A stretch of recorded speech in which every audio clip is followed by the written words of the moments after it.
Hi there. Thanks for staying with us this morning here on Prime Morning. It's time for us to get into News Flash. Kindness courtesy Franco Trading Enterprise, still phones, Papa Pafie. And this morning you need to walk into our branches anywhere you find yourself in this nation and get something. Now we're telling you that it's quality that we're selling. If you need phones, iPhone, Nokia, we've got Samsung, you can come and buy from us. And those of us who want to replace our refrigerators, the best place you can get quality is Franco Trading Enterprise. If you need to change your television or even buy a new one, any inches that you want, once you walk into Franco Trading Enterprise, you're guaranteed of that. And of course, if you're out there and you want to make sure that you're monitoring what's happening in your homes when you're away and also your offices when you are not there, Franco Trading Enterprise will give you the best of CCTV cameras that you can use to do exactly that. You can monitor anytime, anywhere you find yourself. So please do well and walk into our offices and make yourself very, very comfortable, all right? We believe in customer service is the top notch and quality is guaranteed. Give us a call. Please do well to call the numbers you see on your screens. Do not pick any number on social media to call us on or do business with. Always call the numbers that we'll put on the screens for you. And those of you out there who are on your phones, your smartphones, you can just go to Google Play Store, Apple. If you're using Apple, it's pretty simple. When you go to the Apple Play Store, you can actually get, to download the app over there. It's the Franco Trading app. And our website is www.francotrading.com. You can get our branches, any inquiries you want to make over there, you can get it, the numbers. If you miss it over here, you can also still go on our website and you can get our numbers over there as well. Please do well to walk into Franco today as you begin your day this morning here. We're telling you that this is the best place that you can actually get quality. Franco Trading Enterprise says still phones, Papa Pafie, and that's what we're giving you. Quality is what we're giving you. And I'll be telling you about some of the special things. One of them is the fact that we're giving you 40% discount on any accessories that you buy from us. So why not? I mean, just go get it, all right? Now, this morning, we're going to be getting into the front pages of the newspapers to see what exactly have been reported, and then we'll get into our substantive issue. And in his bid to actually ensure that there's peace in Boko, some news coming through. As of yesterday, the president has decided to pay Otumfuo Osei to the second visit this weekend. And I'm thinking it's going to be on Sunday because he said it was on the 19th he will be paying a visit. So on Sunday, we'll be bringing you some updates on that, visit as well. But our substantive issue that we're looking at this morning is the ORO. Now, ORO, which was established to ensure that some properties, state lands, and other things that were taken away by the former administration are all recovered, has faced a lot of backlash. And some believe that constitutionally it doesn't have the backing to be doing what they are doing. Now, the minority is actually asking all former appointees to resist anything that has to do with harassment, overstepping of bounds by the oral team. The oral team have also defended vehemently their decision to ensure that the oral that has been established actually works. Which way is it going to be? Are we going to see them continuing what they're doing? The Attorney General has been, driven into the whole conversation, and at the vet, and he was asked questions about the oral, and he spoke his mind on it. Now, people still believe that Attorney General should have known better. When constitutionally the oral has no backing. We're going to have the conversation on that issue here on the show. You can send your thought to us. Let us know. Our WhatsApp line is active, and you can also do so on Facebook. We're streaming live on Facebook, so you can send your messages in real time, and also on X, you can get us over there. Always do well to like the page and share so others can also enjoy the conversation that we're having here this morning. This is News Flash. A bit later also, the president has made some key national security appointments. We'll be looking at that also as well. Former police DCOP, Kofi Boakye, has found his name over there as well. So we'll be looking at that also as well. So yes, that's also part of our conversation this morning. But let me introduce my guests in the studio. Two of them are seated already. We're expecting three of them. So as when the last person joins in, we'll introduce him as well. And I'll start off with Mr. Francis Honorable Kingsley Cudjoe. I hope you're good this morning. Good. Managing. I haven't been good, but we have to come. Service to God and country, I guess. God and country. Absolutely. And really didn't want to disappoint you guys too. So thank you so much. We don't take it for granted. Yeah. Thank you. I give them my word I'll come. So whatever it is, I have to try and come. Thank you so much. Yeah. You've been in that position for a long time. Especially if you're an MP and a minister, there are certain times that you don't really even feel like going to work because you're not feeling too well, but you have to be there to serve. The good thing is that I've been doing this since I won. In the morning, you have to go to TV before you go to Parliament, before you go to ministry. Yeah. So, I mean, it's nothing new for me. Yeah, sometimes the traffic is, but it's not crazy. But traffic. We need to do it. We need to do it, whatever it is. We share opinion, we share ideas, and we see how we can work for Ghana. Absolutely. Yeah. And the Honorable is former MP for Akumfi and also former Deputy Minister for Fisheries, joining us this morning here on the show. And also, Kwame Griffiths is here with us. Last week he was here. He's a former Director for National Identification Authority. Good morning. How are you doing? I'm doing very well. Good to see you again. Yes, good to see you too. Great. And we're grateful for your time this morning. We really appreciate that you're able to join us here on the show. Now, let me quickly look at the front pages of the newspapers and then we'll get into our major conversations. Now, this morning on Daily Graphic front page, it has new security bosses named, and it's got COP, and I beg your pardon, I said COP, Commissioner of Police, Jonathan Kufibuache, the Director of Operations at the Presidency. He is now the Director of Operations at the Presidency, and there are a few others that have been named. I'm going to be sharing that with you here on the show as well. Now, avoiding fuel shortage, WAPCO delays pipeline cleaning and elect MMDCEs on partisan lines, experts advocate. And that's the big story on the front page of the Daily Graphic. Now, resilient leadership key to business growth. Dr. Siao Japong and convert petroleum margins to taxes. ASEP urges government. That's the front page of the Daily Graphic. At the back page, it says Japanese embassy signs 220,135 million US dollars, $135 grant agreements with 3 bodies. And Rotary Club Alliance for Smiles begin free cleft lip palate surgeries. That's the front page of the Daily Graphic today. Ghanaian Times is here this morning. It says that President names security couples. Prosper Bani, Charles Kipo, and Kofi Buache Razak occupy top post. And we're going to be looking at that. DCOP Abdul Osman Razak is the one that I've seen people have conversation around as well, and also Kipo as well. I've seen a lot of people have conversations around him too as well. So we're going to be looking at that. Now, NGO launches initiative to promote access to safe drinking water. Page 14 has got a story in the Ghanaian Times. Exercise restraint, President appeals to trouble sports, and court restrains woman from traveling out of country with daughter. That's also captured by the Ghanaian Times today. And, introduce policies to reduce production, transport cost of staple foods. That's GSS. And away from that, Japan support Ghana with $220,135 for grassroots projects. That's also captured by the Ghanaian Times. Now, away from that, Daybreak is here. And it says Mahama makes top security appointments. Former ADC, now security coordinator. And that's DCOP Abdul Razak, who's been captured over here again. Gideon Buakon clears air on e-levy, betting tax.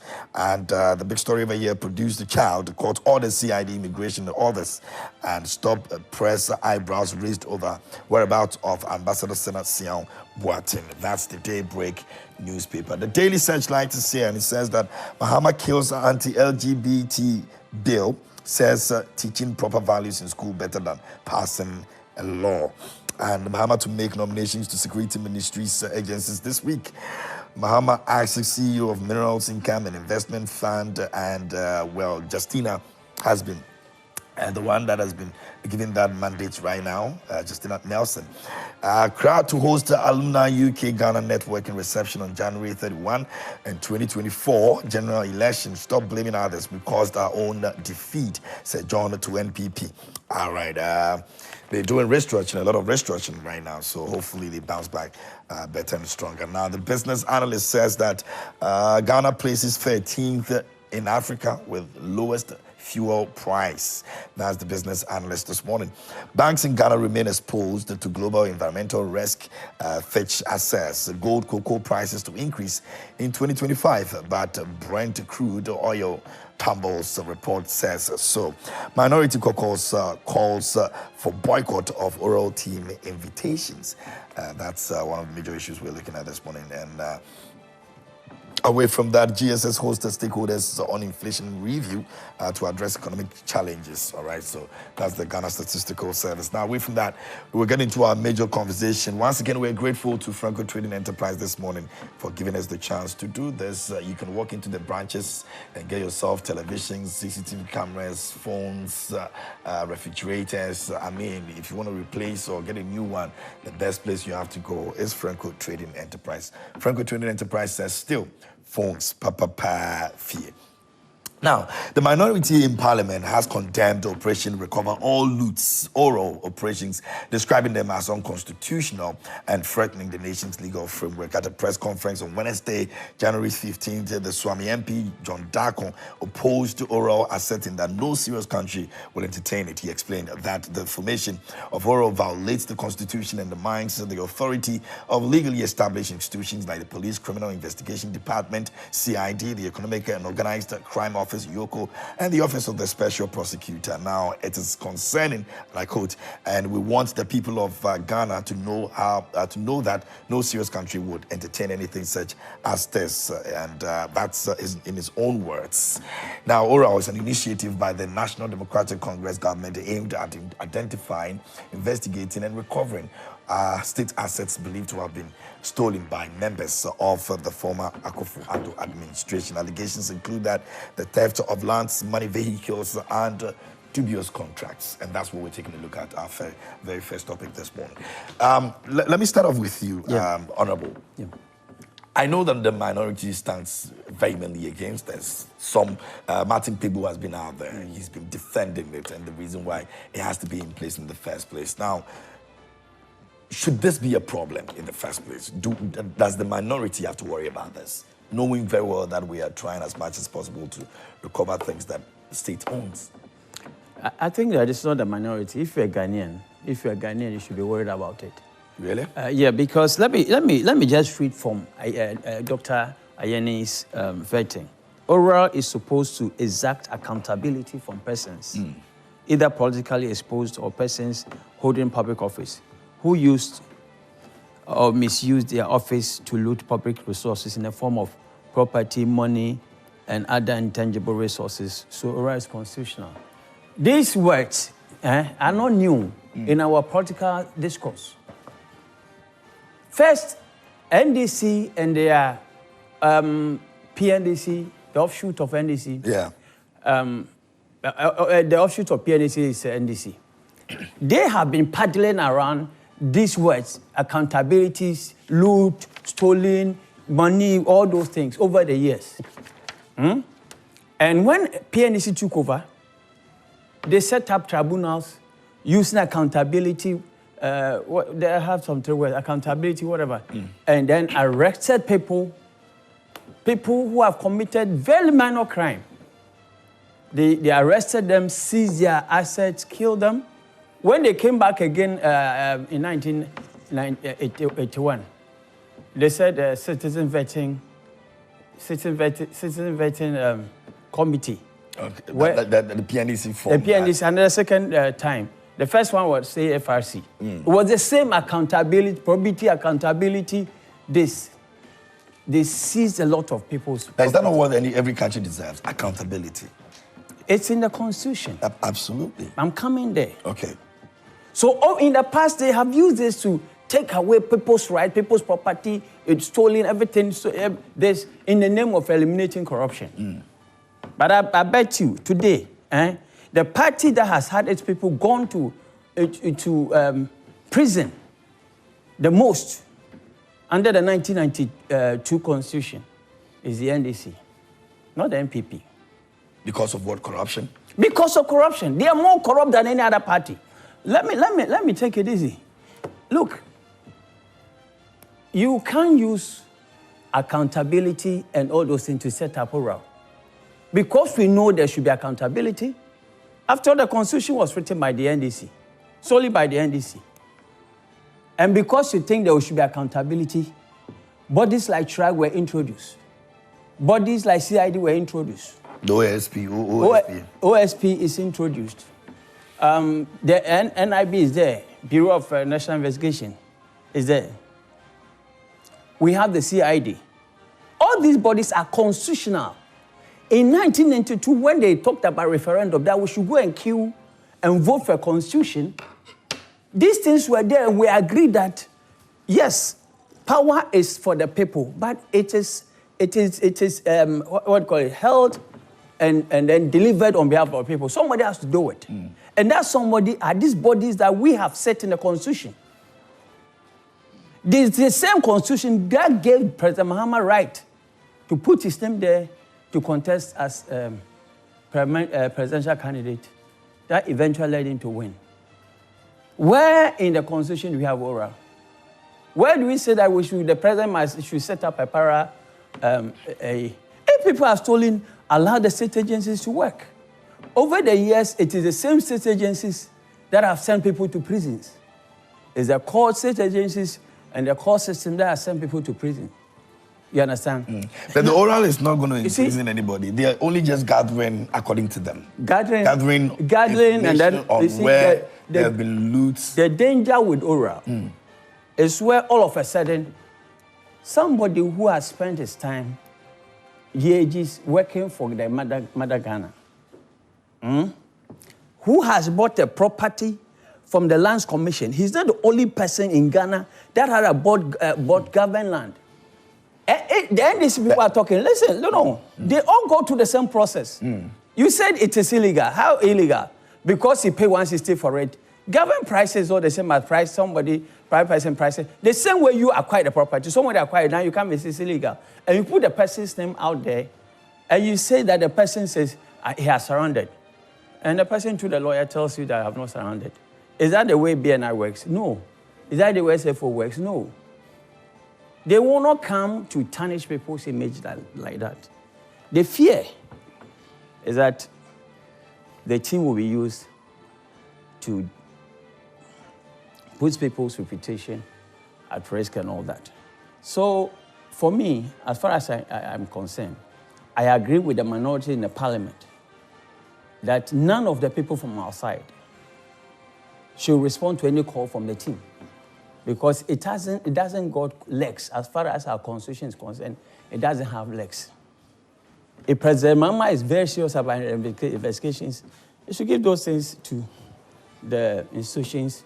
But anyway, I heard from Mr. George Bawa, one of them, that as soon as there's a Minister of Justice or something, ORA will wrap up. I don't know how. No, in fact, that's what they said, that if once the Attorney General takes his office, ORA will cease to operate. And so that's the question people are raising. They understand that it is an illegal. You see, the thing is, during their campaign, on a campaign platform, you can say so many things. During the campaign, they said, we separate ORA. And you know what they are doing? Check them. These are all of them dressed in revolutionary style. As if which people?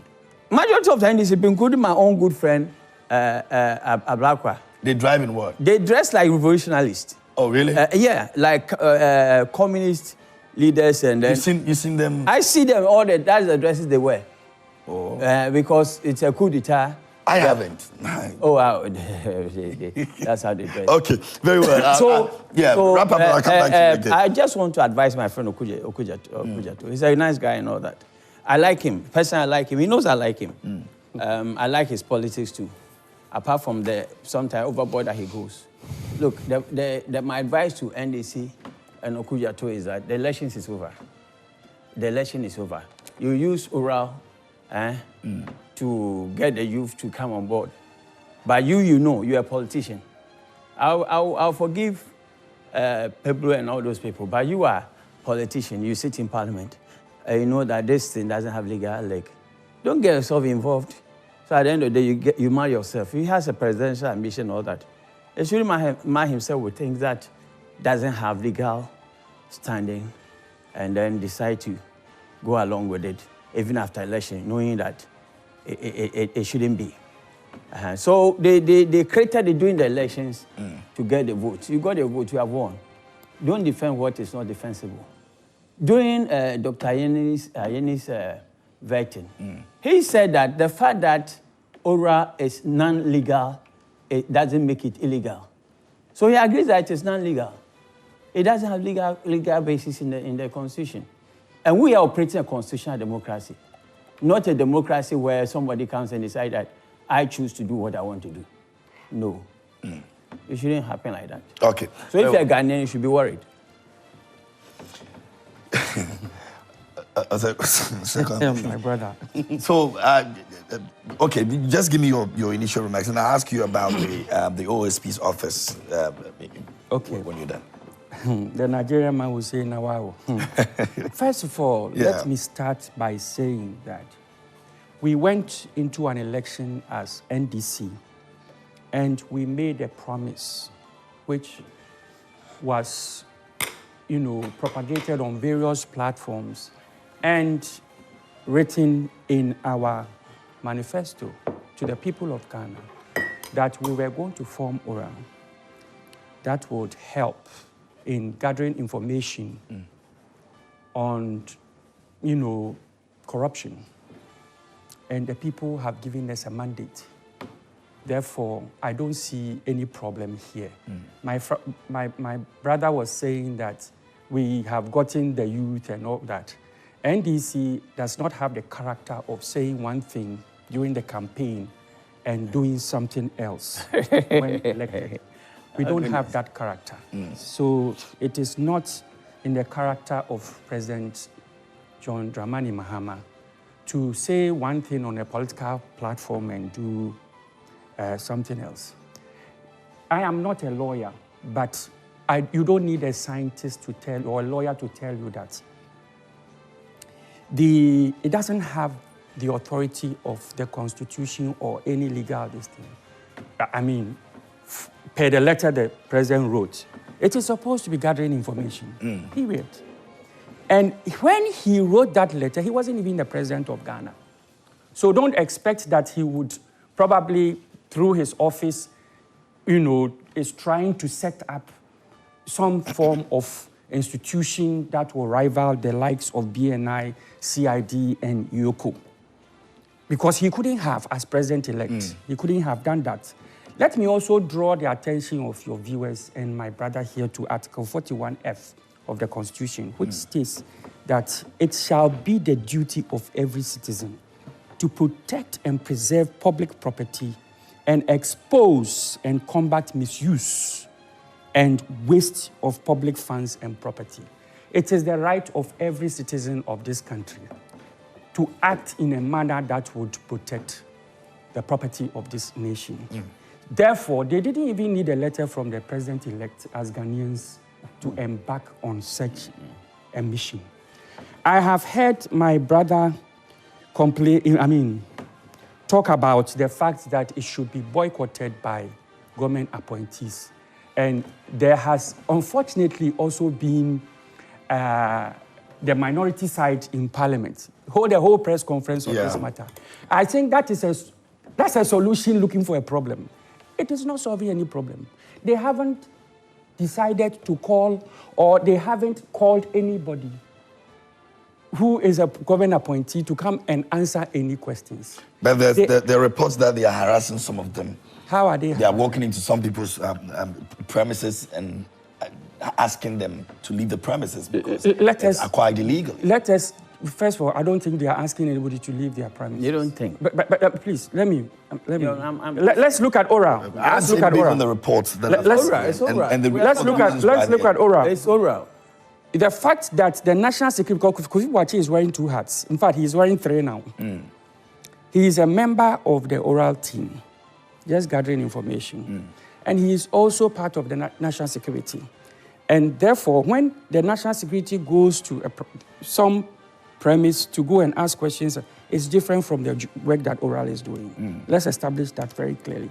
In fact, I heard a member of the team, in fact, 2 members of the team, Honorable Kudjoe make that point very clearly. And also, Martin. And the former Auditor General, Domelevo, also make that point very clearly. So I think that we should take note of that. So it is not that the press conference is not solving any problem. There's no problem. They are not inviting anybody. They are not there to investigate or establish any guilt or suspected guilt. Otherwise, then they will be questioning people, and they don't intend to do that. They are just, have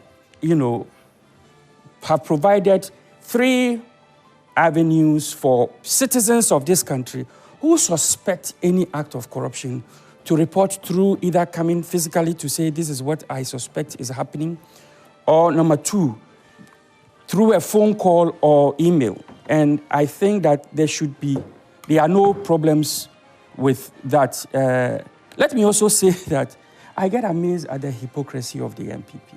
Seriously. Do you know that in 2017, these structures were in existence? The BNIs and the UOCOs and what have you were in existence.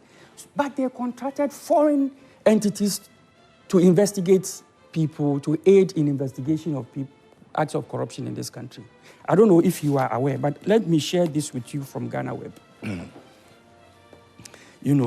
And if we may, read the...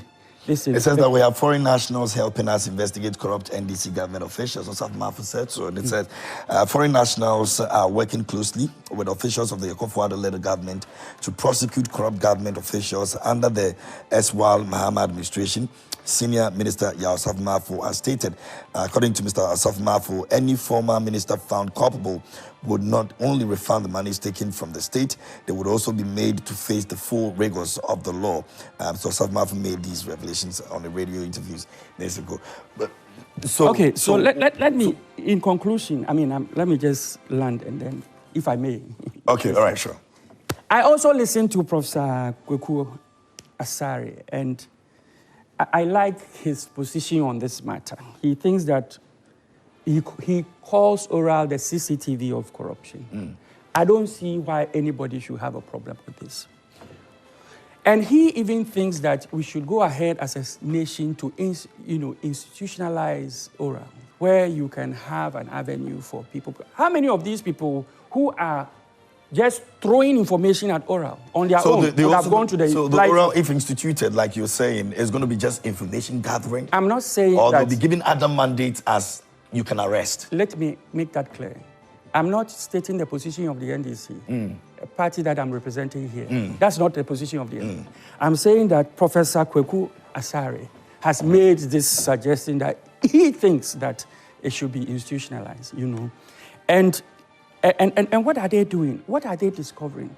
Look, we have lands that are if we're in the hands of private people, they won't sell it for even $5 million. And people are paying the likes of 100,000 cedis for such lands. But all these ones, we have institutions that are supposed to be handling some of these things. So should ORA be in place to handle this? That is why I'm saying when there are already institutions that can investigate, even cause an arrest? Let me share with you, have you read the letter that Oral set up Oral? Yeah, we understand the basics of that. But what I'm saying is this, there are institutions already who are in charge of even investigating and causing arrest. Yes. ORA hasn't got that mandate of arresting anybody. They don't even have the mandate to investigate. So why should it be in place in the first place when you know that the same job that ORA will be doing, someone else or an institution is already in place that can even do more than what ORA can do? Yes. They have more powers and what have you. Exactly. Oral is just gathering information. The point is that what law in this country is oral offending?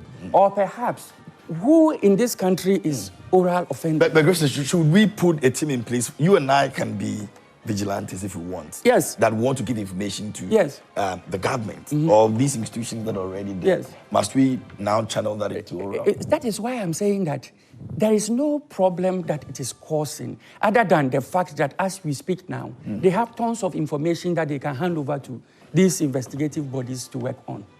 And I'm telling you that perhaps people who have sent so much information to Oral, based on the publicity and the fact that it has been established and people then are pouring in all this sort of, may not on their own voluntarily go to Ioko, the likes of Ioko and what have you. So we should rather be happy that we have so many people bringing in information of, acts of corruption, suspected acts of corruption.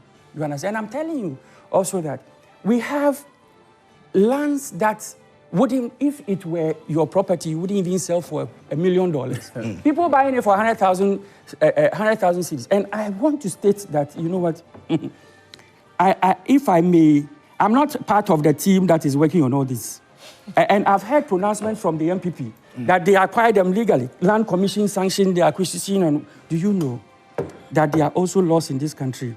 If you look at the State Lands Act, 1962, you look at Lands Acquisition Act, 1894, and even the Constitution of Ghana gives the nation, the state, the rights to acquire even this land that we are here talking on now. If they deem it fit that in the interest of the nation, they want to buy this land, there are 3 conditions. They just have to express the interest of the state, going to give you adequate compensation, and then, what do you call it? I give you a fair hearing and take the land for you. I don't even think that, I'm not a lawyer, I am suggesting, as Griffiths or Sir Kwame Griffiths, that we shouldn't even go into the legal battle of finding out whether they acquired it legally or not. We have enough as long as laws. it's the state land, they have every right, the state has every right. With the same reasons why the state preserved those lands should be read back to them and evoked as the public interest reason why we want those land back. The same money they paid, let's give it to them as compensation. You solve the problem. You see, sometimes we don't, you go into legalities of what have you, whether they acquired illegally or not, you create a problem. Just do that. The state's owned and the state wants it back, so we're taking it back. So take the same money, and you can't say that's not adequate compensation. That's your right to say, I haven't been compensated adequately. But if you pay 100,000 and we say we are giving you back 100,000, so what is wrong with that? I mean, how can you argue then that if you thought it was enough compensation for the state to take it, you understand what I'm saying? So, I mean, this is just at the tail end of my presentation. Some suggestion that I think is very important when we look at it as a state. But let me ask you, Griffiths. So, for example, if we decide that if we put Oro here and we put BNI here and we say that BNI has issued a statement that we are arresting people or we are looking for people who have taken state properties. And so if you have any idea who has done that, kindly send us information and we would act on it. Oro put out the same information just as the BNI has done. Which one would you say there's more power? Let me put it this way. If you say which one has more power, I would say the BNI will have more power. So why wouldn't the BNI? That's where I'm coming. That's where I'm coming. For this purpose. Which one will get more results? I think Ora will get more results. There are people who don't even want to be seen as dealing with any state institution. They don't want to have that interface. Look, don't forget. Citizens don't want to be. A lot of them don't want. If you like, state agencies like the BNI. If you like, go to some neighborhood and try asking questions about individuals. People will not volunteer information to you because they think that probably you are CID or what have you, who person has offended, the law in some way, and you are investigating or looking for him to be arrested. That is the nature of our citizens. You understand? But look at the way they have opened, because they see the same face of these people who are constantly speaking to them or what have you. Look at how much information they have given to them. So let us not more or less demonize such an act that has brought so much information that will aid all of us. Those lands, it is all our property. My brother here, myself and you, it is the state's property.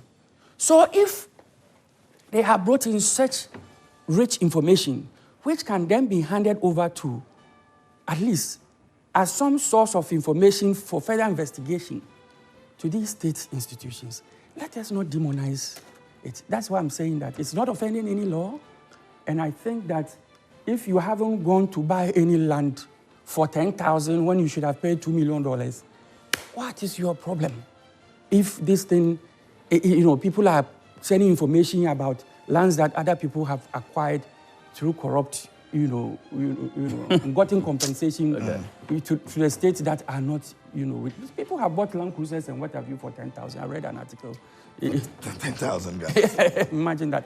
Which probably will not even buy Toyota Yaris. You understand? So these are things that we should be happy are happening in our nation. You understand? And like I said, I have shown you the same, he says to government officials, so he didn't say to even Yoko or what have you.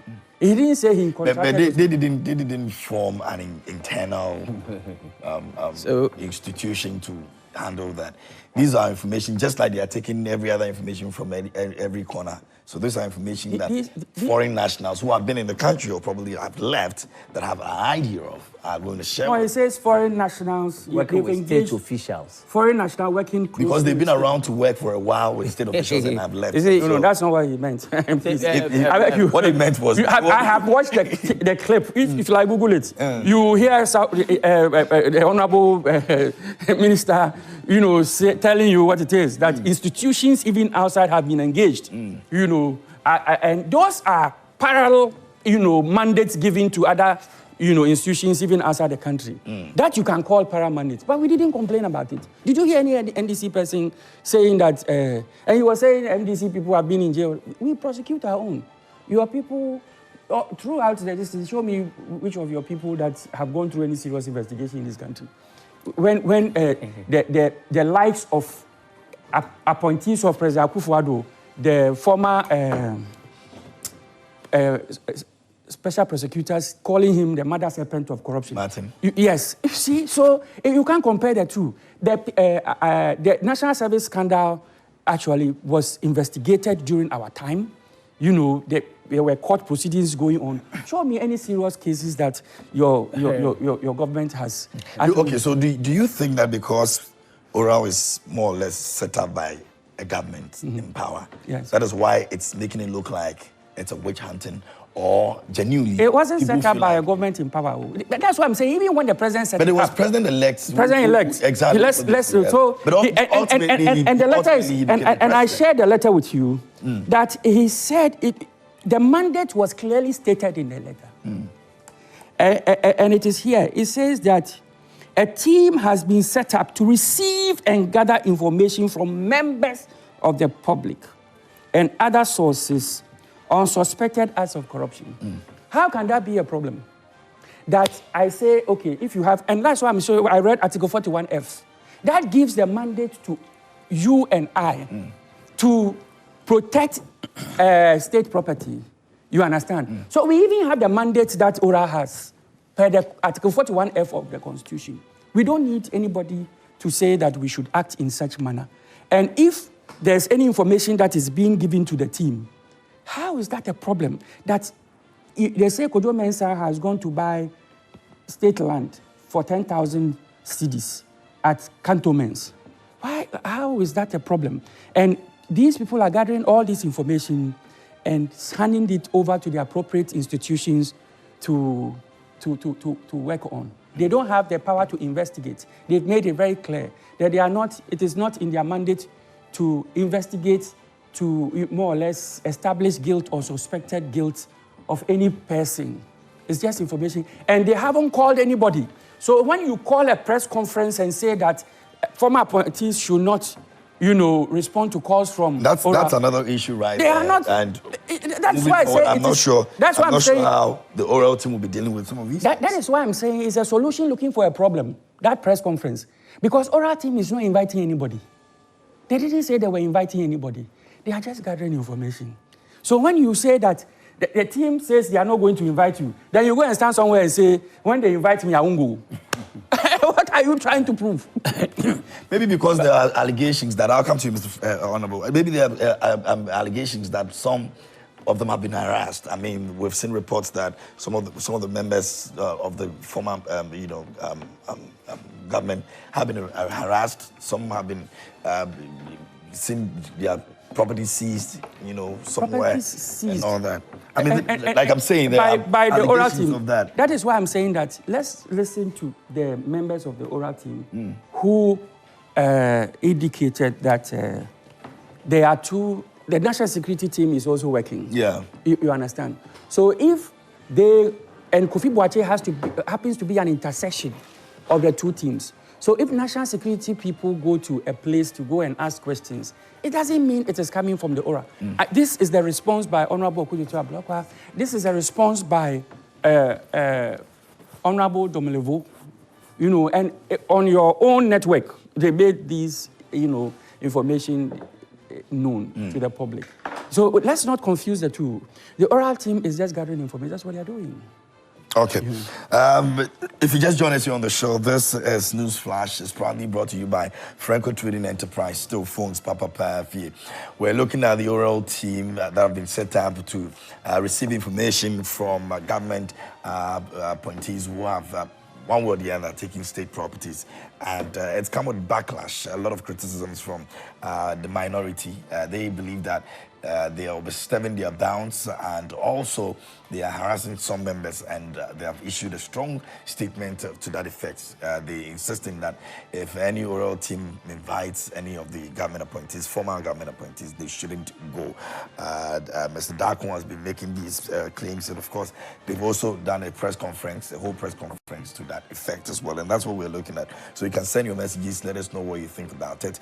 Our WhatsApp line is active, and also we're streaming live on Facebook, so you can also send your message over there as well. We'll be reading all of your messages that you're sending to us in a couple of minutes. But also, we'll be taking a look at Jubilee House appointments. There have been some key national security appointments. A bit later, we'll look at that issue as well. But you can send your message to us. If you've seen the press release from the presidency, you can just share your thoughts on that. The individuals that are there, who do you think deserves to be there? Who do you think that, you know, this person? Already there are conversations about the former ADC being in, you know, in that team already. So we'll take a look at that as well. We've also been joined by Lawyer Kwame Jantua. Good morning to you. Morning. Very unusual of you. I had a flat tire. Oh boy, you should have called me. I should have called you. You don't come in. I'll come sort it out. You should have called me. I'm looking fine this morning. Or morning. bring a private jet or something. I'm looking fine this morning. Thank you. I like your matchiness. I'm trying. What are they saying about Aura? What are they saying about Aura? You are a lawyer, so maybe you would help us understand it better. Honorable. Yeah. Do I? Okay, let me. Quick one, and then he made some points. Yeah, and then let me get to the last point he made about quoting section 46. 1F. 41F. 41F Citizens of the Constitution. I heard Dr. Ayeni made the same thing at the similar thing at the vetting, where he says that power is set on behalf of the people. So the people decide that they want to do this. You know the people we are talking about? We're talking about over 33 million. 30 million people. So if this 33 million people is released on the population, what is going to happen? You see, that is not how constitutional democracy works. In the constitutional democracy, we have agreed that yes, the power is being held on behalf of the people, but there are institutions that we have created that must be allowed to work to achieve their goals. So that point, I think that is neither here nor there. Number one, if Osafo Mafu says that government has engaged foreign people to work with government officials, somebody who works with BNI is a government official. Somebody who works with TRAG is a government official. CID is a government official. So they are working with them. There's nothing wrong asking for extra knowledge and expertise by government to decide to investigate something and come out with something. There's nothing wrong with that.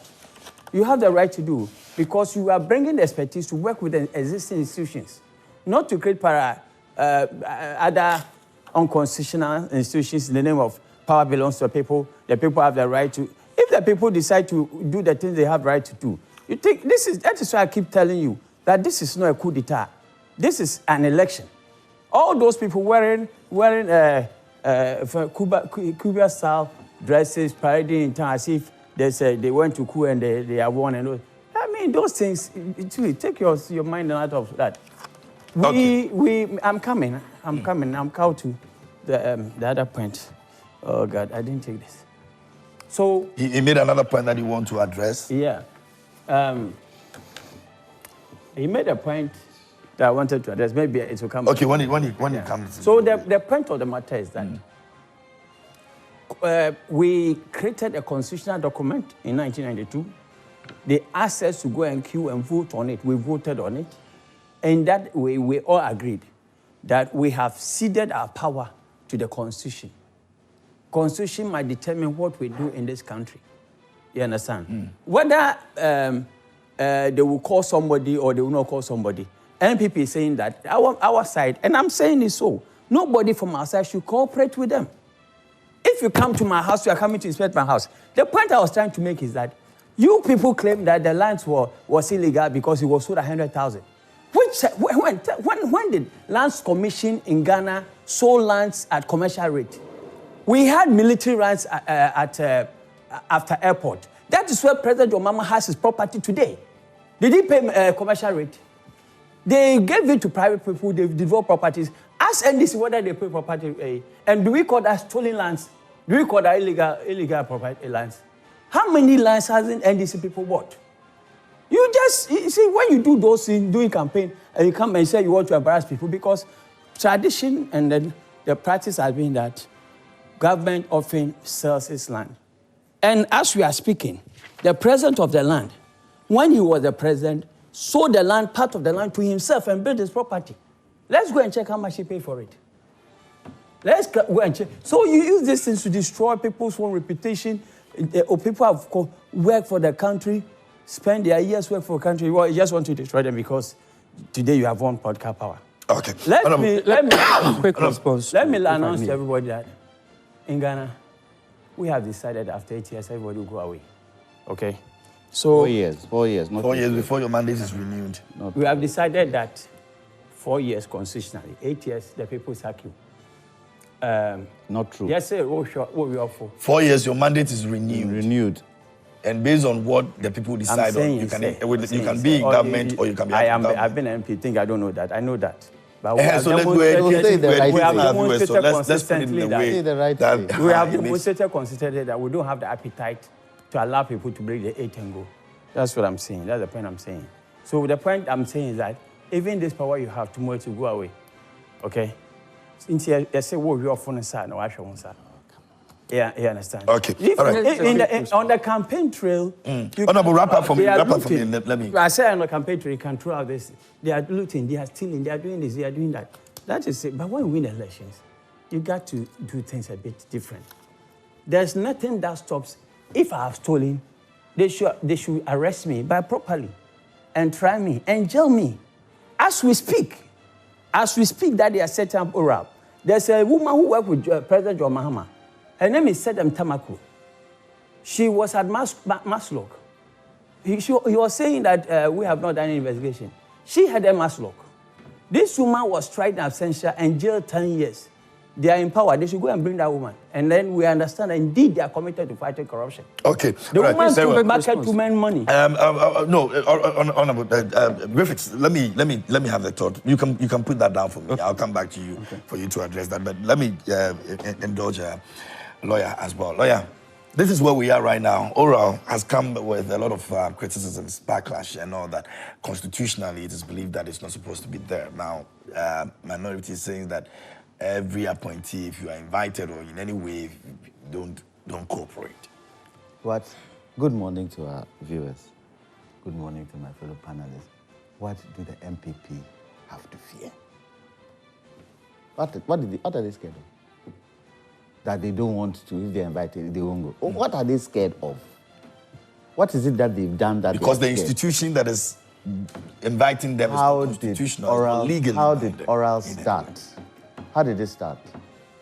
It was President-elect Mahama who decided that I need to gather information before I am what? Sworn in as the president. So that at least I have some information to give to the various institutions. But my brother said, is the Constitution only is the one that guides us? Doesn't the president have executive power? Can he not do an EI? What if the president came today and said, okay, all your concerns is now a commission of inquiry? What would you say about that? Would you oppose that one? So if it's now a commission of inquiry and they invite you, you won't go. What's the hoo-ha all about? If you have nothing to hide, you don't have a problem. It's even better for you to go and prove to them that you've done nothing wrong. Let them do whatever they... Go. You are men. Go. You've done nothing wrong. Let them question you. You've done nothing wrong.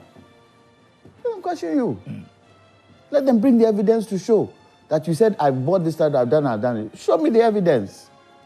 And not hide behind, oh, it's not constitutional, it's not constitutional. He has executive power. President Akufo-Addo, did you know you have executive power for certain things? So what are we talking about? They should stop all the shouting and all that. Look, if you listen to social media and the way people are looking at this, they want it. People want it. Because you see, we gave you the power 2016, 2017. And the power we gave you, we expected you to use that power judiciously to the benefit of the people. The people realized you didn't use it beneficial to the people. Are they not selling state lands? My office, where it is, Roman Ridge. There's a guy who does mobile money by the roadside. His mother has a kiosk behind him. They were sitting there one day, they started building wall. So I went up to say, what is this wall? You see, assassin Atong. It's government land. They should investigate that one. Is that what NPP are telling us? And if they are telling us that, look, Ghana, we need to heal Ghana because Ghana has gone through a certain situation that is challenging. They say we won't go. Mukuramu yes or Parliament. So if Parliament decides, okay, you say President Mahama has done an illegal thing. We are taking it up. And it comes onto the floor of Parliament and they vote. Do they have a say? They have a say. So they should stop all this. If they know they have nothing to hide, go. They call you, go. Now, are we going to get to a point where we'll be pushed to that level? With all that we are seeing, the happenings now, we'll get to a point where Parliament will not have to decide whether Ora becomes powerful. I hope not.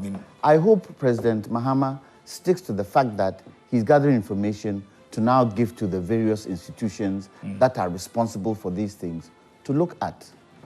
I hope he goes according. We don't have to get to that. I don't, because that's what he told us. You see, right now, with the kind of vote we had, the people expect you to stick by your word. And if you don't stick by your word, explain to us why. Because of the pushbacks right now, it is compelled in a way to decide that, okay, maybe it's because of the decision. The decision is coming because of the way people are behaving, the minorities behaving. That is if the president decides that he wants to take it a bit further to make it more legally backing. But wouldn't that be because of the way the minorities behaving? Well, they would want to push him to do that.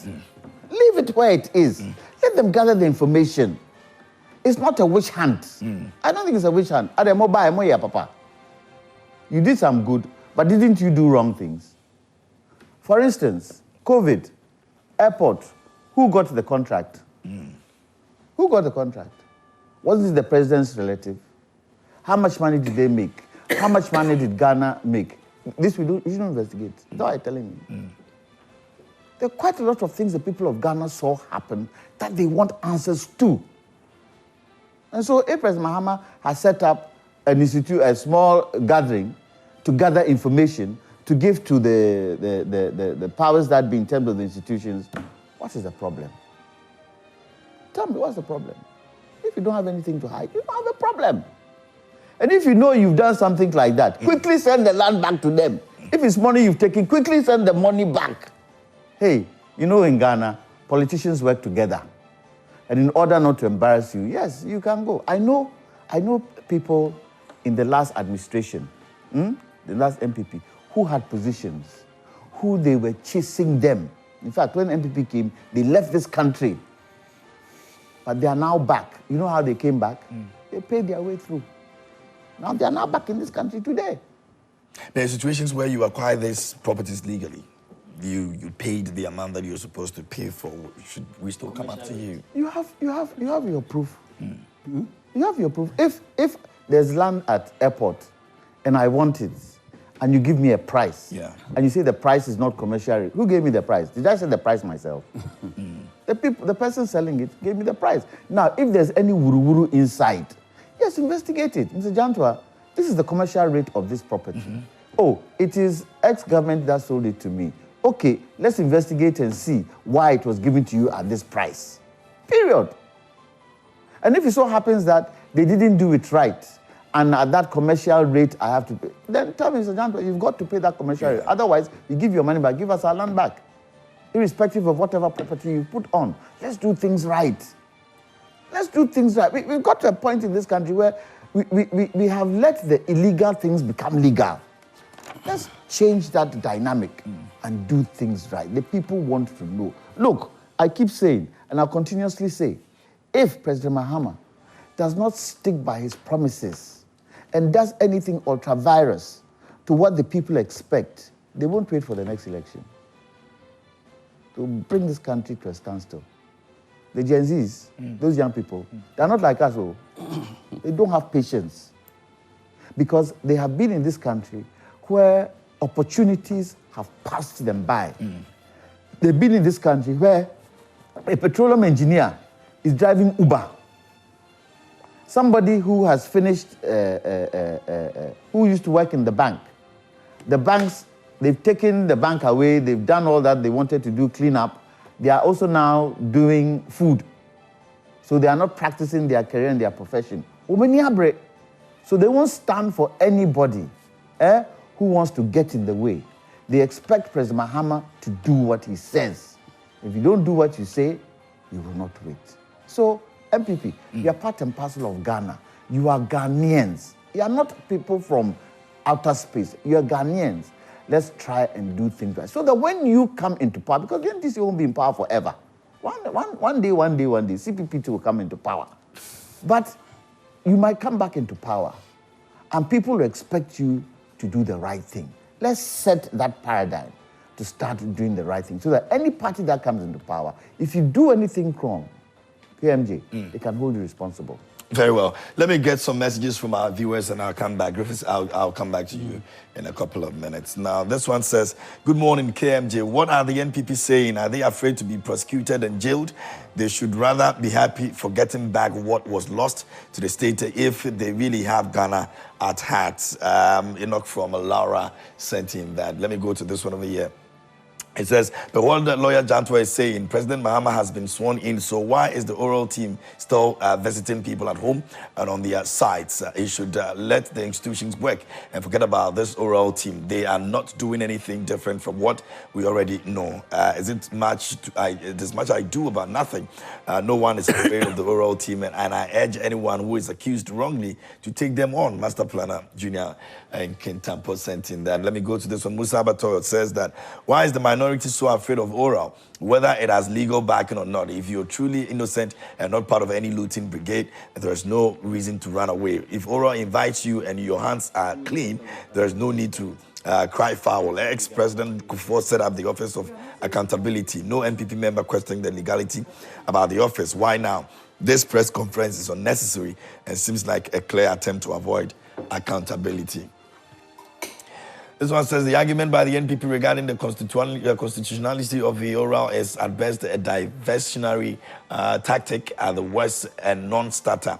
If indeed there has been no misappropriation of state resources or looting by government appointees, then the constitutionality of oral should not be a concern to them. Accountability and transparency in governance should be embraced, not resisted by any party or individual who claims to love Ghana and has faithfully served in the nation. Furthermore, the media as a critical institution in safeguarding democracy should not give their platform for individuals or groups seeking to evade accountability. The establishment of oral aligns with the broader principles of transparency and good governance. The focus should remain on uncovering the truth, restoring public trust in government institutions, and ensuring that those who may have wrongfully acquired state assets are held accountable. Prince Christopher Apanga from Zibela sent in that. This one says, good morning to you and your able panelists. Please, I want to ask what at all does the NPP has to hide, and they are opposing oral at all angles. However, I want to admonish that oral is only gathering information and the state institutions will deal with the people capable. So the NPP former appointees should go and defend themselves. Furthermore, we cannot condone with the illegalities Nanado and his government has plunged as in. Oral has come to stay. That's Baba Jibril in Guan constituency. It says that, please, if that about fresh in parliament like Gideon Bako and co are making noise, they will run to present themselves before it's too late. Jawusu in Achima sent in that. Okay, let me go on this one. It says, good morning, KMJ. The NPP have used the power to even stop everyone from talking about their wrongdoing. Today, people are free to talk. Come and account to the people. Okay. Let me go to Hamza. It says that, good morning, my brother. My brother, the first question I want to ask this morning is that what is between oral? If you see something, say something. Okay, what is between oral and if you see something, say something? Oral, for God's sake, is all about accountability. My brother, selling of state lands and bungalows like there's no tomorrow must stop and stop now. My brother, come to Tamale and see. Lands belonging to Tamale West Hospital has been sold out to NPP party functionaries. My brother, come to Pig Farm and see. We have a group of volunteers, which I'm part. We operate in the night, arrest criminals, and hand them over to the Kotobabi police. What about that? This kind of arrogant posture from the NPP will not be tolerated this time around. If they try something funny, they will regret it. They should try and see where were the security agencies when the Delta forces were beating and sacking people from their offices in Kumasi. Oral is all about accountability, period. Okay. This one over here says, let me go to this one.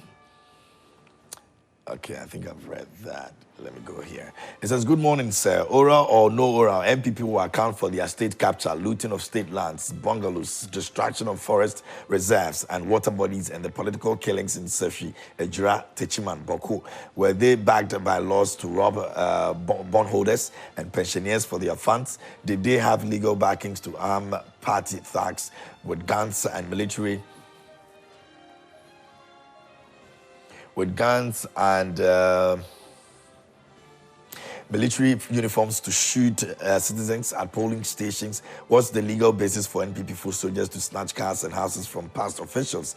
Was it illegal for them to engage in proceed on leave against non-accounts and lock out past officials like Mr. Domlevo? The culture of impunity is over, so they will answer for their crimes whether they like it or not. This one over here, okay. It says that I'm surprised that lawyers, you mean to say, like Lawyer Jantua would be defending this unconstitutional body called Oral. Oral is about propaganda. The likes of OSP, CID, and the state agencies in charge of investigations can ask the questions that Lawyer Jantua wants answers from. Abu from Tamale. Okay. This one says, KMJ, is it right for the new government to let Ghanaians know the mess created by the outgoing government after taking office, unlike the NPP, who made excuses and blamed the ex-Mahama government for their failures throughout their 8 years in office? President Mahama will fix the mess that they created, so they should relax. God bless Ghana. God bless President Mahama. From what's inside Asasetre Elembele. This one says, good morning, KMG. Lands acquired by government for 8 projects and not needed anymore is revised back the real owners. Okay.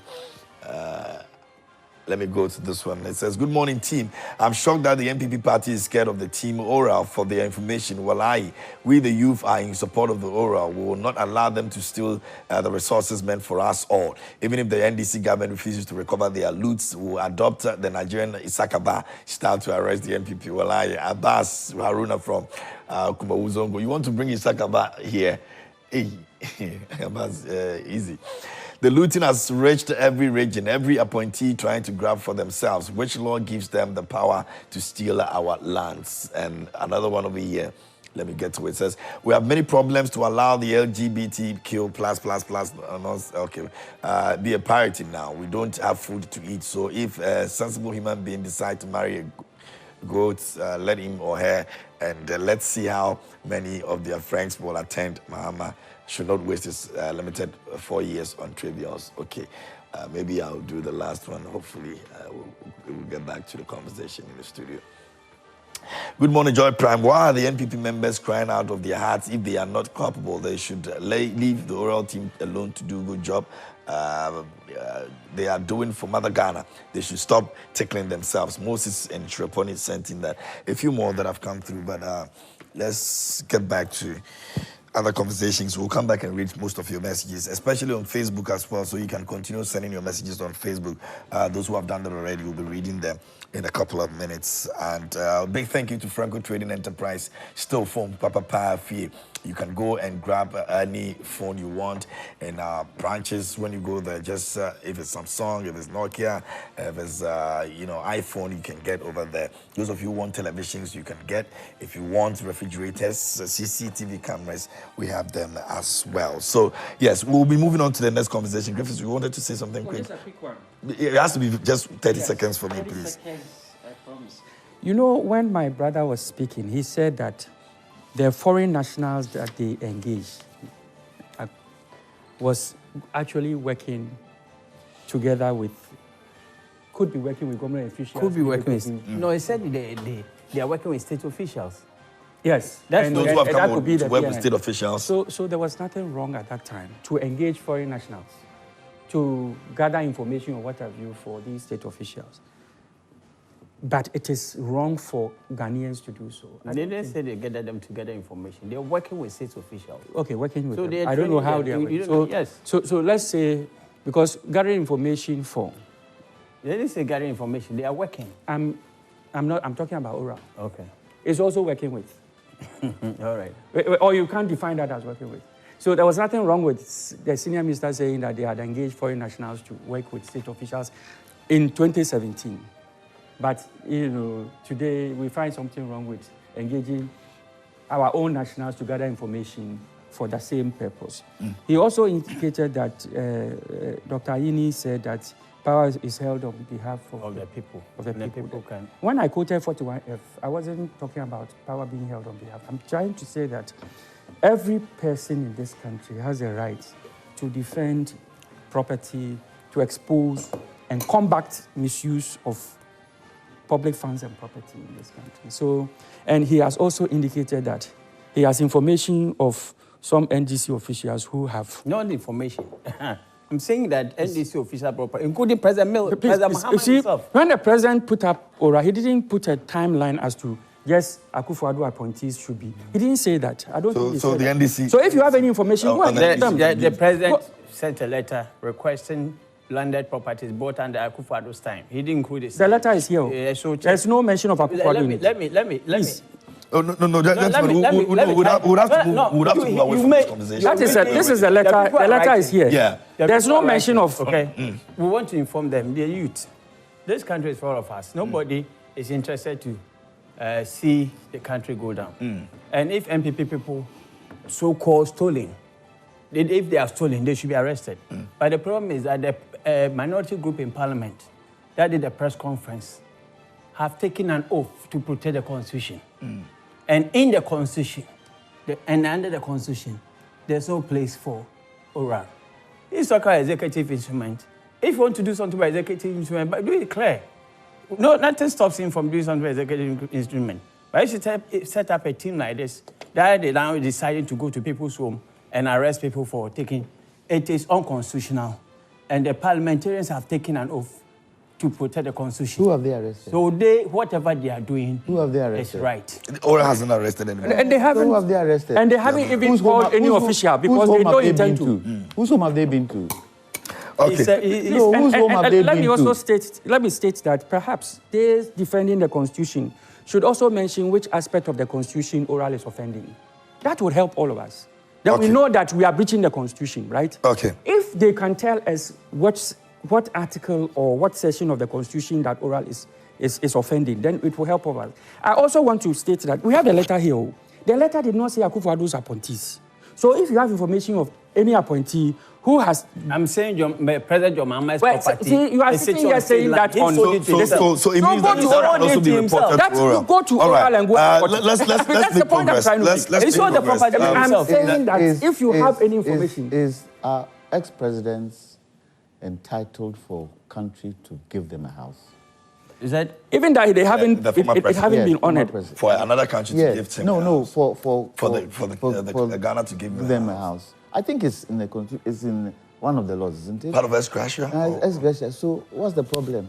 It's not even a problem. The point I'm trying to make is that the letter does not even state that it's only Akufo-Addo. It's a general thing. Anybody exactly. can report. So if you have information of land that has been bought, send it. Go ahead and send it. All right, very well. Now, so the presidency, I won't send it. The presidency has made some key national security appointments. We want to take a look at that quickly as well. So, former Chief of Staff Prosper Douglas Bani has been appointed National Security Advisor to the President.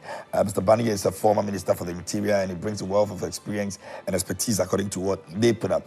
DCOP Abdul Osman Razak will serve as the National Security Coordinator, who would ensure cohesive strategy across all security initiatives. Now, COP Nathan Kofi Boakye, retired, has been appointed Director of Operations at the Presidency to oversee operational effectiveness in security matters. Charles Kipo has been named the Director General of the National Intelligence Bureau, NIB. The appointment actually reflects President Mahama's commitment to enhancing national security and ensuring the safety of citizens. This was the press that was issued. Lawyer, what do you make of these appointments? In terms of what? In terms of capacity, in terms of I don't have a problem. Effectiveness. I don't have a problem. I think the president is trying to do the first things first. So energy is key. Attorney General's department is key. Ministry of Finance is key, and then security is key. No president in the Fourth Republic, and you'll be able to tell me, my brothers will be able to tell me if I'm wrong, has acted as swiftly as President Mahama has acted with regards to appointment. Tell me, which one? None of them. But you can see in his line of putting these together, the systematic thinking that has gone into it. And I don't have a problem. People were complaining about the former ADC? Boakye. Okay, Nathan Kofi Boakye. You know what that man did in the Western region and in Ashanti? He's got good records. Good record. Yeah. He stopped armed robbery in Ashanti. Boom. Yeah. And he knows everybody who does all these illegal things. And if he's in charge of operations, President Mahama knows why he's put him there. For me, I don't have a problem. He knows why he's picked every one of them.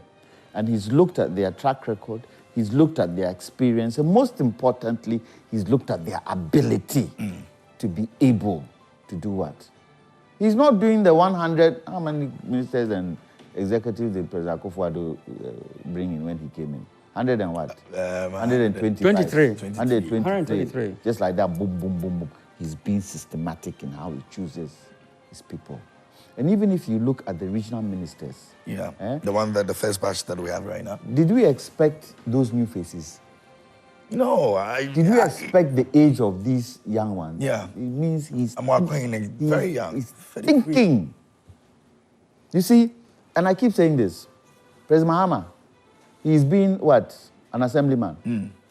Then he's been what? An MP. An MP. He's been a deputy minister. Yeah. He's been a minister. He's been a vice president. He's been a president. But most importantly, he's gone into opposition. A lot of lessons Which learned. of the presidents has got that record? He's gone into position. He's reflected during his time as president. Probably some of the things he did wrong, some of the things he could do right. He's come back as president. So he has the ability to be able to put this country right. Now, if he doesn't do it, then it is his challenge. Because looking at his trajectory from where he started from, he must understand the local bit as an assemblyman. He must understand representing people as a parliamentarian. He must understand being in a position where he's working under somebody, deputy minister. He must understand being a minister himself. He must understand being from a minister to become vice president, which now opens him up to the workings of the presidency. Then he had the opportunity to also take over, which was a learning curve for him. Then he was sacked into opposition. Going into opposition makes you sit down and think well. If you don't think well, then it's your problem. And the people have said, okay, We gave you that opportunity. You didn't use it well. However, we gave somebody else the opportunity who promised us over and above that this country would be heaven. In the end, this country isn't heaven because he took us back to what? IMF, which you took us in, and did things that weren't right. So you've been in a position, you've learned. Come back and see, because we need an experienced hand to do what? To be able to steer the ship back on course. The major challenge for President Mahama is the people he chooses around him. Those people should be able to know his vision. Look, when you walk with a dog, anytime you're walking with the dog will look at you, wouldn't he? Anytime you take the leash off the dog for the dog to go before you, it stops and looks back at you to see your direction. So the people he chooses should make sure they stick into the direction of what President Mahama wants. I have said, President Mahama, no matter the ability, capability of individuals who are interested in standing for presidency 2028, don't take them into your government. Because come 2 years, they'll be concentrating on what? Being president. And that could take them off course of the things that you want them to do. I don't know. I haven't said anything to him. I don't know who is standing at this particular moment, who wants to be president. I don't know. I said, don't take them on. Let them go chase their presidential ambition. But you have work to do. Take the people you know they can do the work. But I like the way that he's brought the youth to in. Okay. Because he promised, didn't he? Yeah. That he would bring youth in for us to have a kind of government that has a mixture of all kinds of people. Yeah. So he's sticking to his course. Now he says 14 days his cabinet to be in place. How many days has it gone now? 7th to, today is what? Today is 16th. 16th is how many days? So we've already done 7 days. 9 days. 9 days. 9 days after the... so 14 days ends when? 5 days more. 5 days more. Hopefully by next week, Thursday. Next week, Thursday, his cabinet should be in place. His cabinet should be in place. Now, if he sticks to the things he said he would do, what then happens? People get confidence. And that confidence is so important. Unfortunately, the NPP wasn't able to build confidence going forward. It got to a point where people lost confidence in them. If you're able to build confidence, and the people know that you're listening, then we are on to a good thing. I don't think President Mahama will be able to accomplish everything he said in the last 4 years. But even if he accomplishes half, and the country is put on a better footing, all the good for all of us. Very well. And on a lighter note, quotes African proverb of this morning says that it goes in line with what you said about the people around him.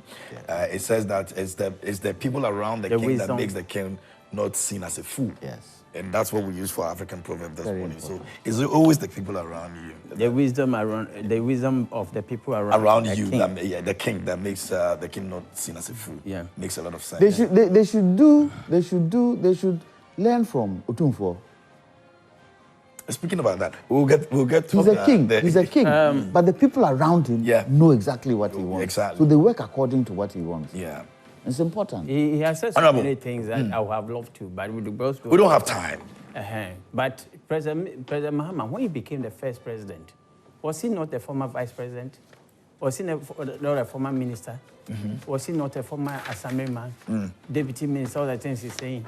He had gone through that. And we expected some competencies to have been picked up along the way. But he became the president, and at the end of the day, what happened? But I want to join him, and I've said that severally, to wish him well. Severally means separate. It doesn't mean severally means separate. It doesn't mean several times. No, I'm not using your legal words. No, it's English. Several. It's English. In the legal word, several means separate. No, severally doesn't mean what you call it. Means in a day-to-day English, we use several to mean many. No, so, several. That one I agree, but not severally. Okay, severally. Okay, several. Yes. Okay, thank you. Thank you for the. We are learning. People are learning. So thank you for Christian. Yes. Okay, so. President Mahama had those qualities, where he had those competencies, had gone through those experiences before becoming the president, and nothing happened. But he said something that I agree with him. When I lost elections, when I lost my seat, okay, the MP, and I sat back, I noticed why I lost. I learned why I lost. And today, I will not repeat that. If you're given an opportunity. I will not repeat that. I thought that I am the MP, I am the candidate, I have the power. But I noticed that the power was not mine. It was the people who gave me the power. So anything I do, I should listen to them. Whatever they do to me, I should apologize. And so when you go into opposition, you learn. And so when President Mahama won, what I said is that this man is indeed a Christian. His God has given him the opportunity. It's a God-given opportunity for him to redeem himself. Because his first administration, he failed. But God has a way of giving people opportunity to correct themselves. And like he has said, it is important that in doing so, you select the men. You don't have to let political pressure be on you. There are a lot of people in parliaments now who are looking for positions. If you think that if you get a position, for instance, one of the appointments that I don't agree with him is John Jinapo. Because it was between him and Kofi Ama Bua. For the energy. For the energy. And all of a sudden, he comes out 2 days, 5 hours. The next day, they have set up a 10-man committee. The next day, he's the minister designate. You understand? And I think that it was a thought-through thing. I mean, he should take his time. There are many men in parliament who you can work with. Look at appropriate institutions, you can place them there. If Ghana succeeds and is working well, it benefits NPP and NEC. Whether you and put... CPP. You put, and CPP. Whether you put Kofi Boachi in your government, in a Jubilee House or whatever, I don't care. If in your wisdom is going to deliver, bless the Lord. Okay. I think that's the secret. One of the appointments I love about this security is the Panini guy. He's been around for some time. He's very experienced. So if you make him head of security, fine. Okay. So, all right, very well. I don't have much there, except that he himself has failed in the past. And God, this is a God, I'm telling you, I'm talking to him. That's your last President John Mahama, I'm a Christian, you are a Christian. This is a God-given opportunity to create a better legacy for yourself. Don't abuse it. We are not perfect. Great. Yes. Hasn't he failed? Hasn't he failed? So we are not perfect people. And God knows we are not perfect. That's why he gives us the gift. That's why he gives us that's why he gives us the gift of salvation. Nobody can claim salvation. He gives it's a gift that we have to accept. Period. I think the question was on but it's okay. the security appointments. And I'd like to indicate that I think the president has so far not disappointed. I mean, looking at his appointments. The first 3 ministerial appointments, obviously, were because there were issues in the various sectors. I even feel that they could have added the education sector to it. Yes, issues there. Because there are some issues with, So I think that probably most likely informed those 3 ministerial appointments being made, so quickly. And with the security too, that's another, probably something that could have even preceded, had it not been the issues within these sectors that made it necessary for them to come earlier. Because don't forget that even as a candidate, you are supposed to be receiving intelligence briefing. I was in a military, and it's important. And some of the things that you come across, as a way of intelligence, it tells you that even as a candidate,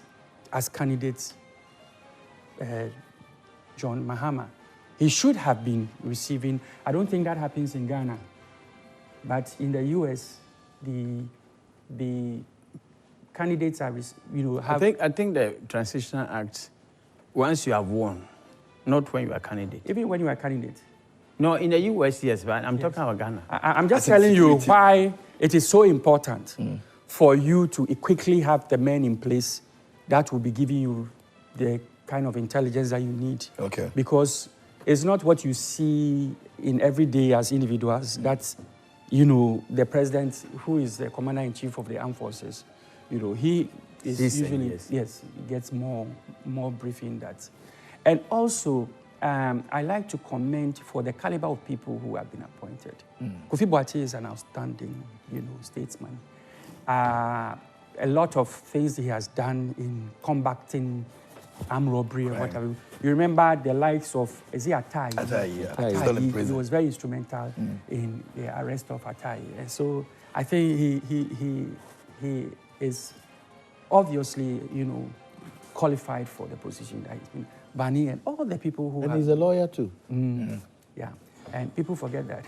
Yeah. So it's important to emphasize that, it's, if you look at Dr. Prosper Douglas Bani, he has been an interior minister. He's been a former chief of staff. Yeah. So, I mean, you can't go wrong with that sort of credentials. He's worked with the United Nations and all that. So, I mean, it's so far the caliber of people, it's in the right direction. The only thing I would want to indicate is to also look at, restoring some credibility into the national security. We all are aware of the likes of Ayawaso West Wogon and all that happened. And I want to believe that these men are honorable enough not to repeat those mistakes. If there's some intelligence that requires the deployment of boots on the ground, you call the IGP or the CDS. It's very important to make that distinction. You don't just recruit vigilantes into the national security and then deploy them, against your political opponents. And I want to make that point. And I'm hopeful that the caliber of people who have been appointed will restore some form of... Okay. All right. That's all time we permit for us this morning here on Newsflash. Let me say a thank you to these very honorable men that have joined me this morning here on the show. Lawyer Kwame Jantua is the senior member of the CPP, and Sir Kwame Griffiths is the former director for National Identification Authority. I had Francis Kingsley Cudjoe, honorable, also joining us this morning as well, former MP for Fee and former Deputy Minister for Fisheries, also joining us. Gentlemen, a big thank you to you. I'm grateful for your time this morning. We say a big thank you to Franco Trading Enterprise, kindest courtesy. We had Newsflash this morning, and so we're grateful to them. Please go to their offices, their branches, wherever, and grab something. CCTV cameras, phones, we have refrigerators, and then also we've got televisions that you can also buy from us as well. Call us on the numbers you see on your screens, and also download the app, the Franco Trading app. Our website is www.francotrading.com, and you can also get all the info that you need over there. A warm greetings going out to Madame Pinkra. You tuned in this morning, Madame Pinkra. A very good morning to you. I hope you're good. All right, so that's all about it. But this Sunday, His Excellency the President will be making his way to Kumasi, precisely at the Menchia Palace. He'll be meeting with Otumfuo with regards to the Boko conflicts. He intends to push him into the fray and see how best they can together resolve the issue of Boko. We'll be bringing you some more updates on that here on the show. But of course, there's more coming up right here on the show. I see where the Golden Girl is standing by for the latest update in the world of trends. Sports team Nathaniel Ato will be here with the team with the latest updates in sports. And then later, a very sweet conversation that I am patiently or impatiently waiting to be part of is the relationship conversation. And today we're looking at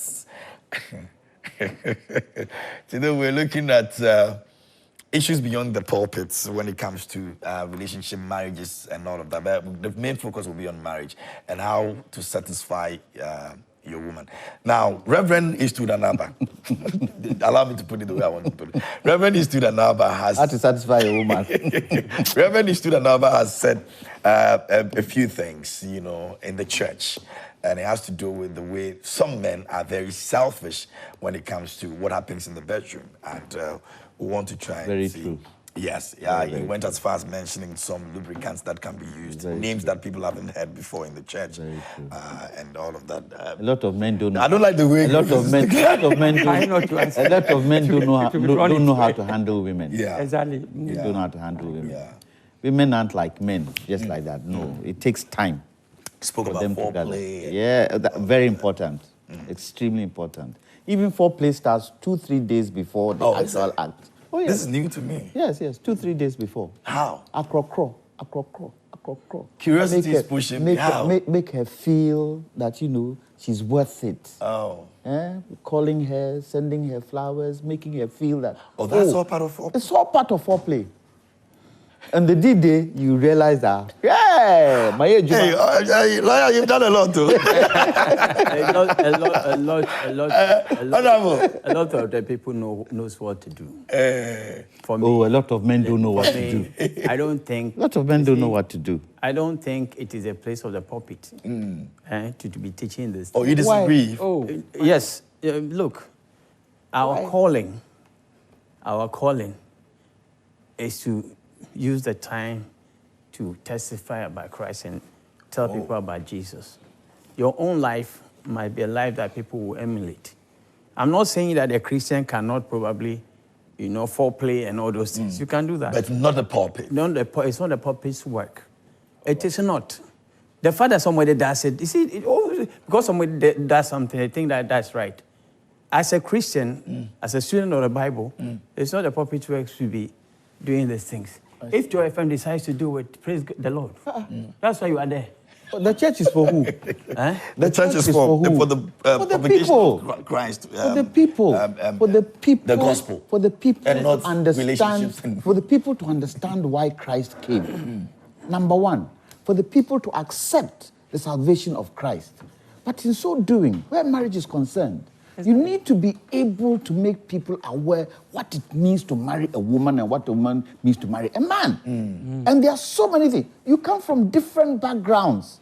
And those different backgrounds can create challenges if you don't know how to handle it. And it's happening today. You're telling me that the pulpit does not have the responsibility? They have the responsibility. If the church... Actions that would ensure that marriages would last, in accordance with the Bible. Because we still talk about because some of these which are in the church. Yes, and those. See, one of these fine days, get me on that program. No, you should be on that relationship. Brenda, lawyers should be on the relationship with Honorable. It's one of my. Griffiths will be part of it. It's one of my specialities. That would be a special edition of relationships on Prime Morning. I used to do a relationship program with Ibi Bright on TV3, 12 midnight. Wait, we have a resource person here and he's been here talking politics for how many years now? Anyway, I'm grateful again for your time. It's an area I love. And, the church has other bodies like counseling team and all those things. So they do that. But for the pulpit, I'm saying the pulpit is not the same as the church. You understand? When you mount the pulpit, you should be able to talk about Christ, preach about his goodness. You understand? What does Christ talk about? What does Christ say about marriages? The Bible says, what does it say about marriages? Okay. Do what? Love your wives. Doesn't it say? Do you know what goes into that? Love your wives? There's more coming right here on the show. Please do stay.